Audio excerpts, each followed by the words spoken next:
छत्तीसगढ़ में आप ये कार्यक्रम देख रहे हैं। रायपुर में हम लोग मौजूद हैं और यहां की सियासत के तमाम दिग्गज लगातार मंच पर पहुंच रहे हैं। मंत्रीगण पहुंच रहे हैं, अलग अलग पार्टियों के नेता पहुंच रहे हैं।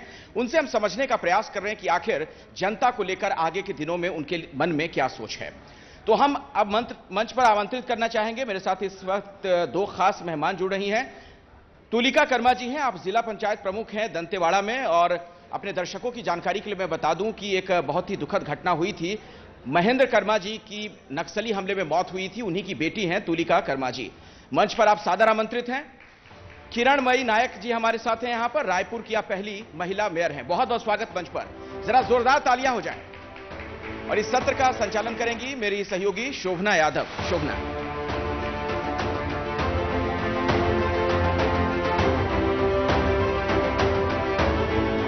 बहुत बहुत धन्यवाद अखिलेश। मेरे साथ बहुत ही खास दो महिलाएं इस समय इस मंच पर मौजूद हैं। और खास मैं इसलिए कह रही हूं क्योंकि जो काम दिल्ली यूनिवर्सिटी में पढ़कर दंतेवाड़ा में आकर, बस्तर में आकर तुलिका जी कर रही हैं, उसके लिए तालियां जोरदार जरूर बनती हैं। और दूसरी मेरी मेहमान है किरणमयी नाथ जी, जो कि मेयर रही हैं रायपुर की, इस समय विमेन कमीशन की अध्यक्ष हैं। और महिलाओं के ऊपर जिस तरीके से लाठीचार्ज हुआ, आज वो जानेंगे हम इनसे कि आप ही सत्ता में, आप ही विमेन कमीशन की अध्यक्ष, और उसके बाद महिलाओं के ऊपर लाठीचार्ज कैसे हो गया रायपुर में।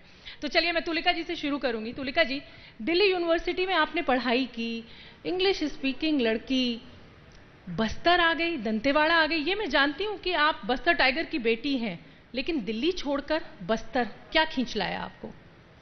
बिल्कुल, आप अपना माइक ले लें। मैम आप भी ले लें।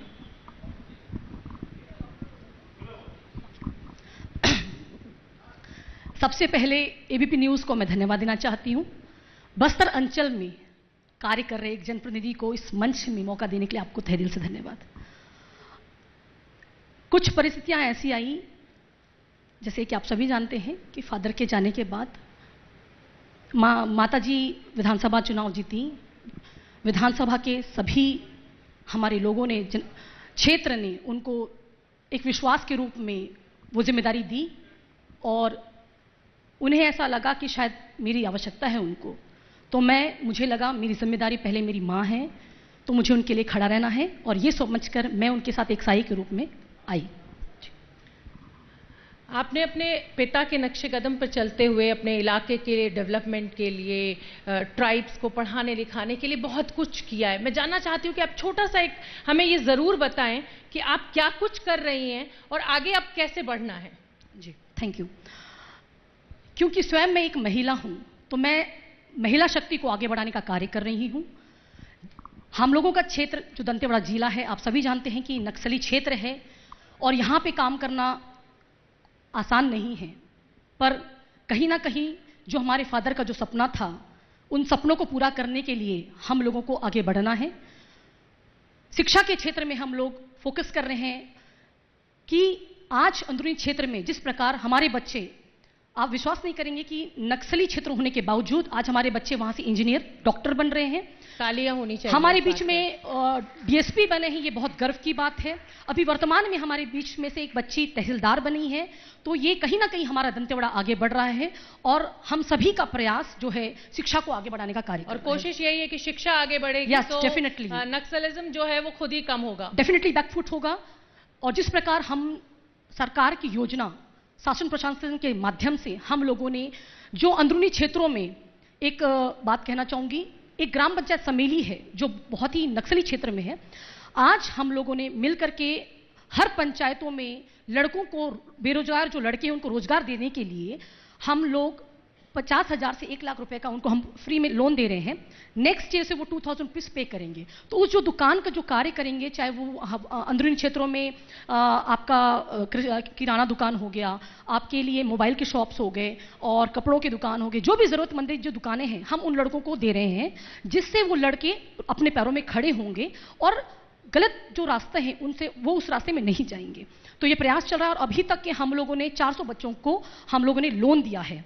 ये बहुत ही खुशी की बात है और एक गर्व की बात है कि हम अपने नक्सली क्षेत्र के बच्चों को आगे बढ़ा रहे हैं और उनको अपने पैरों में खड़ा कर रहे हैं। बिल्कुल ठीक है। अब किरणमयी नायर जी का मैं रुख करना चाहूंगी। आप महिला आयोग की अध्यक्ष है। मैंने अभी जिक्र भी किया कि महिलाओं के ऊपर लाठीचार्ज हो जाता है, पुलिस के जो अधिकारी हैं वो धरने पर आ जाते हैं, आप ही सत्ता में हैं, आप ही महिला आयोग में, महिलाओं के ऊपर लाठीचार्ज।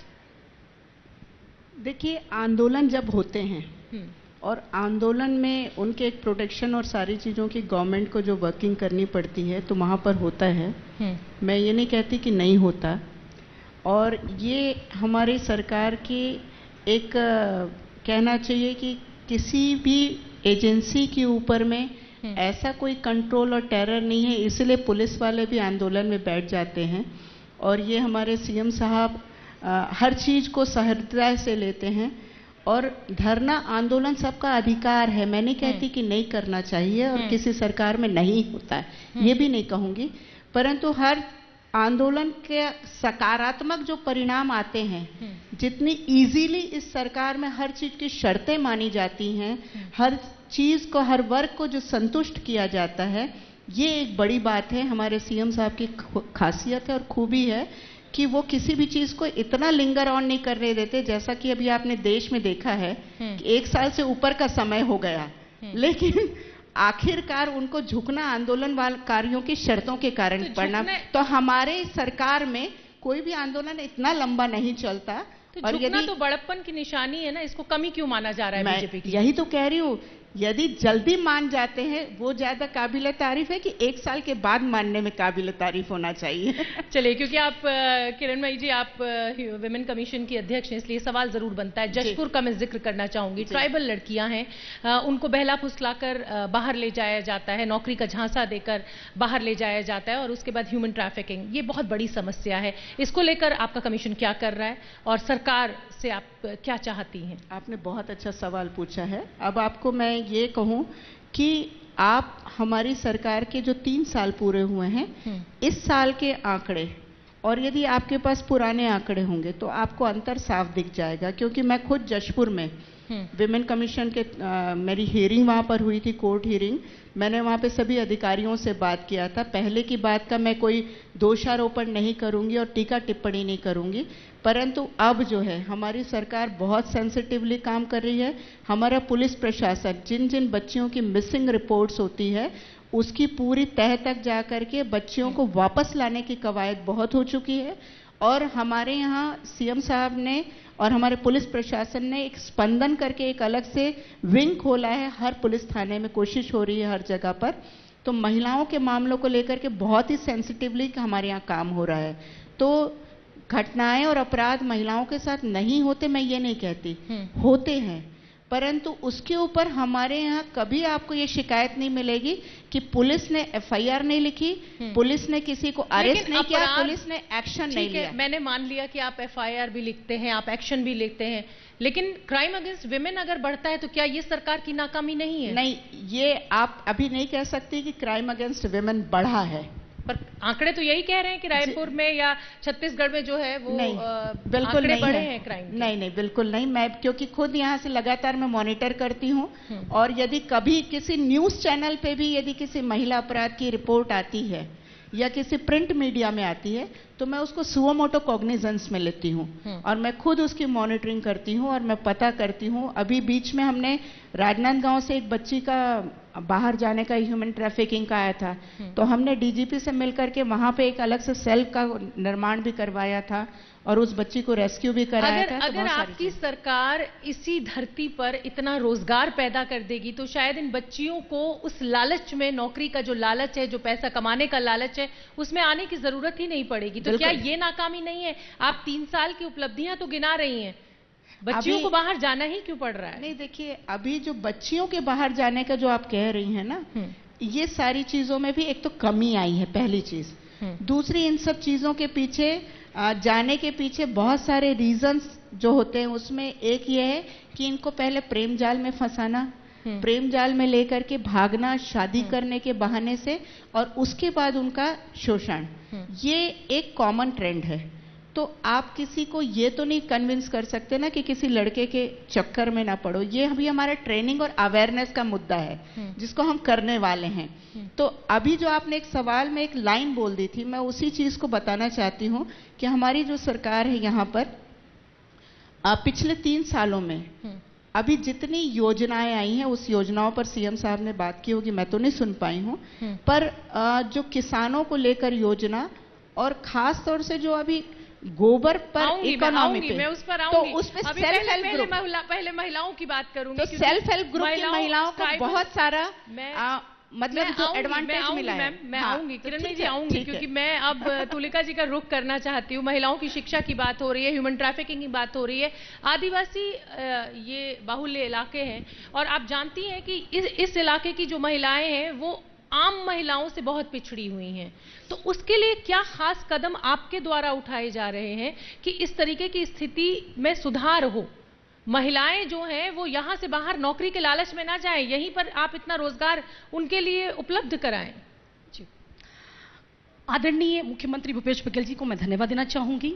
उन्होंने जो छत्तीसगढ़ में हमारे दंतेवाड़ा जिले को गोद के रूप में लिया और गरीबी उन्मूलन के रूप में जो आज हमारे दंतेवाड़ा जिले में जो एक समय में पलायन का जो आंकड़े थे वो 20,000 से जैसे आंकड़े थे, उन आंकड़ों को रोकने के लिए, महिलाओं को एम्पावर्ड करने के लिए हमारे दंतेवाड़ा जिले में आज आप जानते हैं कि 2 हम लोग ने गारमेंट्स फैक्ट्री डेनेक्स के नाम से हमने जो खोला है और उसमें हमारे पास आज के आंकड़ों में 800 महिलाएं काम कर रही हैं और हम लोग 2 यूनिट और डाल रहे हैं जिसमें 1 यूनिट में 400 महिलाएं काम करती हैं। तो हम टोटल मिलाकर के हम लोग अभी हमारे जिले में 4 और यूनिट डालने वाले हैं। तो ये कहीं ना कहीं हम 2000 महिलाओं को उसमें रोजगार दे रहे हैं। साथ ही आप लोगों को बताना चाहूंगी कि मोरिंगा पाउडर जो होता है हमारे दंतेवाड़ा जिले के ग्राम पंचायत बिंजाम में चालू हुआ है जिसमें 800 महिलाएं काम कर रही हैं। इसके साथ ही हम लोगों ने जो 2 रुपए का गोबर खरीदी किया, मैं आ रही हूँ, अब मैं उसी पर आ रही हूँ क्योंकि मैं अपने दर्शकों को ये बताना चाहती हूँ कि छत्तीसगढ़ सरकार जो है वो एक गोबर इकोनॉमी की बात करती है। आप सोच रहे होंगे कि ये गोबर इकोनॉमी क्या है, तो इस पर प्रकाश डालने के लिए देखिए मेरे साथ 2 महिलाएं यहाँ पर मौजूद है और क्या है ये गोबर इकोनॉमी, ये समझना बहुत जरूरी है। तुलिका जी पहले आपसे समझूंगी और फिर उसके बाद किरणमयी जी का। आप ये सोचिए कि जब इतनी बड़ी आपदा पूरे विश्व में आई थी तो हमारे माननीय मुख्यमंत्री जी, हमारे जो मुखिया हैं, उनकी जो सोच थी कि व्यक्ति इस परिस्थिति में उसका जो आय का साधन होगा कैसा होगा, उन्होंने ये जो योजना लाई कि 2 रुपए गोबर खरीदी से हर एक गांव का हर एक गरीब व्यक्ति जो 2 रुपए गोबर खरीदी 2 रुपए किलो जो है गोबर को खरीद के मतलब इकट्ठे करके वो बेच रहा है, तो उसको पर डे का मैं समझती हूँ अगर 100 से 200 रुपए भी कमा रहा है तो ये बहुत बड़ी बात है। आज गोबर खरीदी से हमारे दंतेवाड़ा जिले में हम लोगों ने उसका गोबर का दिया बनाया गया जो आज उसमें एसएचजी वुमेन्स बना रही हैं उस गोबर के दिए से और उसको बेचा जा रहा है। तो कहीं ना कहीं हम उनके लिए एक सोर्स ऑफ इनकम हम जनरेट कर रहे हैं, तो ये बहुत बड़ी बात है। साथ ही आपको बताना चाहती हूँ कि जो गोबर खरीदी से जो वर्मी कंपोस्ट का खाद बना, आज हमारी एसएचजी वुमेन्स ने उसको 1 करोड़ 12 लाख में उसको सेल किया, हॉर्टिकल्चर को, एग्रीकल्चर को, तो ये बहुत बड़ी उपलब्धि है। ठीक है किरणमयी जी, ये जो गोबर इकोनॉमी की बात छत्तीसगढ़ सरकार कर रही है, उधर गुजरात मॉडल की बात हो रही है, योगी के उत्तर प्रदेश मॉडल की बात हो रही है और आप लोग एक गोबर मॉडल की बात कर रहे हैं, तो ये आपको लग रहा है कि ये बहुत ज्यादा सहायता पहुंचाएगा उन गरीब किसानों को, उन गरीब महिलाओं को जिनका ये गोबर आप खरीद रही है सरकार और आगे बेचने का काम कर रही है सामान बनाकर? आपने जिन राज्यों का नाम लिया मॉडल पे, उन्होंने क्या किया उसके बारे में मैं कोई टीका टिप्पणी नहीं करूंगी, परंतु ये मैं दावे के साथ कह सकती हूँ कि आने वाले समय में छत्तीसगढ़ का यही मॉडल चलेगा पूरे देश में। और ये गोबर इकोनॉमी को जिन राज्यों ने जल्दी समझ लिया वो भी फॉलो करने की दिशा में आगे बढ़ चुके हैं। सरकार इसमें जो मदद कर रही है पूरे प्रदेश के लोगों को, 2 रुपए किलो में गोबर को खरीदती है और फिर उसको वहां पर वर्मी कंपोस्ट में बनाया जा रहा है, तो वो पूरा एरिया उसके साथ उन्होंने गायों, लेकिन रमन सिंह जी तो कुछ और, रमन सिंह जी तो कुछ और ही आरोप लगा रहे हैं। वो कह रहे हैं कि जो सेल्फ हेल्प ग्रुप की आप बात कर रही हैं, वो 30,000 के करीब महिलाएं थी, आपने सब डिसमेंटल कर दिया सिस्टम।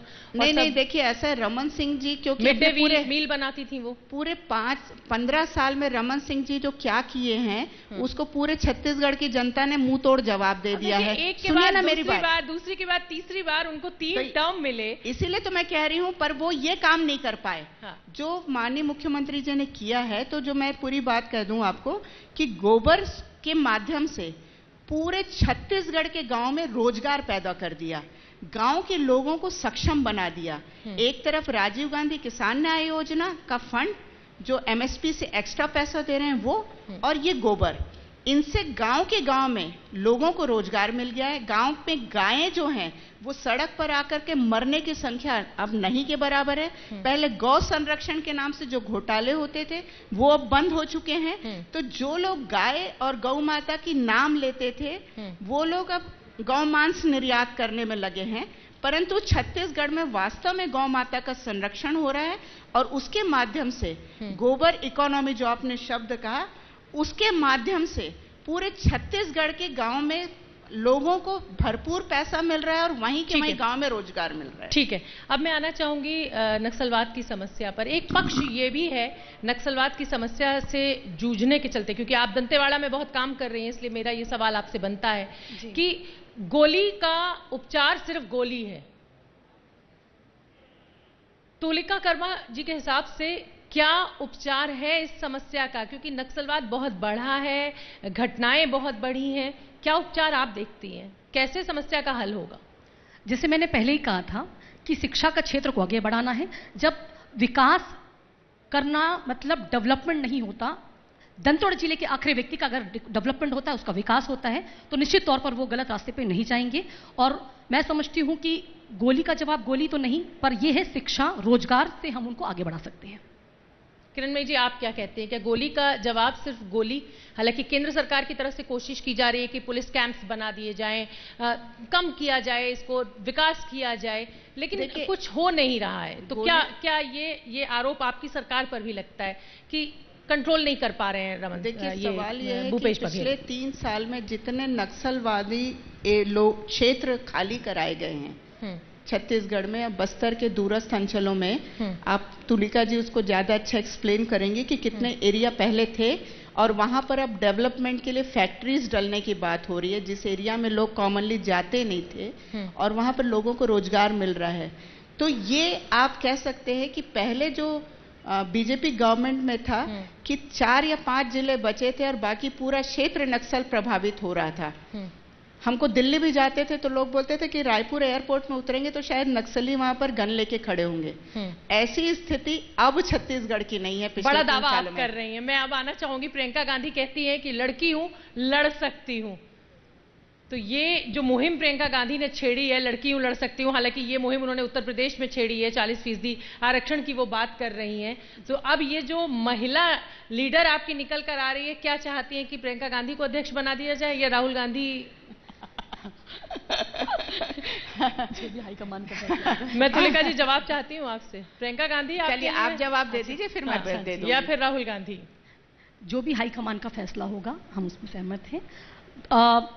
डिप्लोमेटिक बात मत कीजिए, अभी तो आप इतनी महिलाओं की बात कर रही थी, कहिए ना प्रियंका गांधी। लड़की है, लड़ सकती है। हाँ बिल्कुल लड़ सकते हैं और हम लोग लड़ रहे हैं भाई।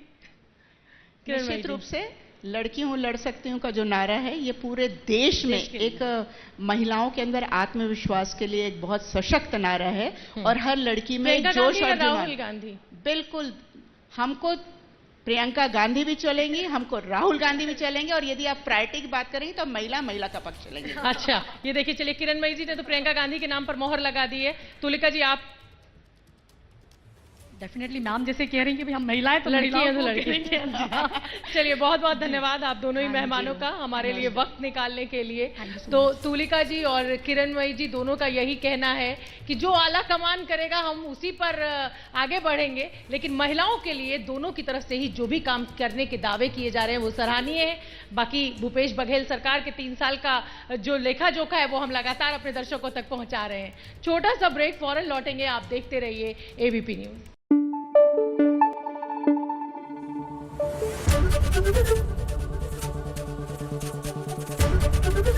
एबीपी न्यूज आपको रखे आगे।